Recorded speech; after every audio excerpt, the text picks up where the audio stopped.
Cyber crime police வழக்கு சம்பந்தமாக என்னை கட்சிக்காரர் சவுக்கு சங்கரை நீதிமன்ற காவலிலிருந்து போலீஸ் கஸ்டடிக்கு மாலை 4 மணி அளவில் அசிஸ்டண்ட்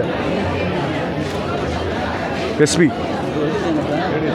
ஏடிஎஸ்பி கஸ்டடி எடுத்துகிட்டு போனாங்க. அவங்கள ராம்ஜி நகர் காவல் நிலையத்தில் வச்சு விசாரித்தாங்க. 3 முறை நீதிமன்ற உத்தரவுப்படி வழக்கறிஞராக நாங்கள் போய் சந்தித்து அவர்கிட்ட என்னன்னு கேட்டேன். அவர் அதுவரை ஒன்றும் ப்ராப்ளம் மாதிரி சொன்னாங்க. அதுக்கப்புறமா நான் வந்துட்டோம்.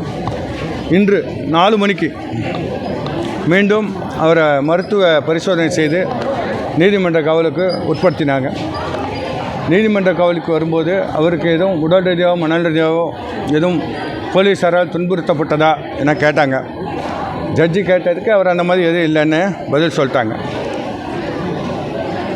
அவருடைய இன்னொரு முறையீடு கோவை சிறையில் அவர் வந்துட்டு இந்த மனநோயாளிகள் மனநலம் பாதிக்கப்பட்ட நபர்கள் இருக்கும் அறையில், அதாவது மெண்டல் பிளாக்னு சொல்லுவாங்க, அதில் அடைத்து வைக்கப்பட்டிருக்கிறதாகவும் அந்த பிளாக்கிலேருந்து இந்த வழக்கில் இன்றைக்கி ரிமாண்ட் பண்ணனால அந்த பிளாக்லேருந்து வேறு பிளாக் மாற்றணும்னு கேட்டாங்க மெண்டல் வார்டுக்கு. அதுக்கு அரசு தரப்பில் அப்போஸ் பண்ணாங்க.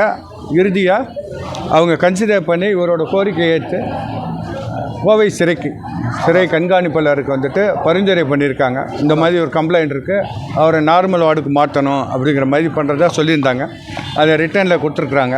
இப்போ கஸ்டடி எடுத்துகிட்டு வந்த போலீஸார்கிட்ட இப்போ நேரடியாக கோவை சிறைக்கு அழைத்து செல்கிறாங்க.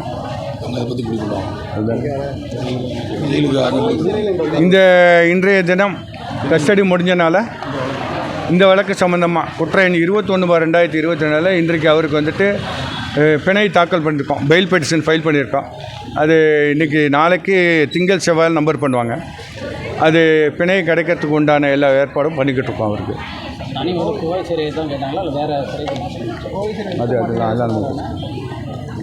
அவர் வேறு சிறை மாற்ற சொல்லி உயர்நீதிமன்றத்தில் மனு தாக்கல் பண்ண உத்தரவாயிருக்கு. அந்த உத்தரவு கை கிடச்சோன்னே அது என்னன்னு நாங்கள் சொல்லிடுறோம்.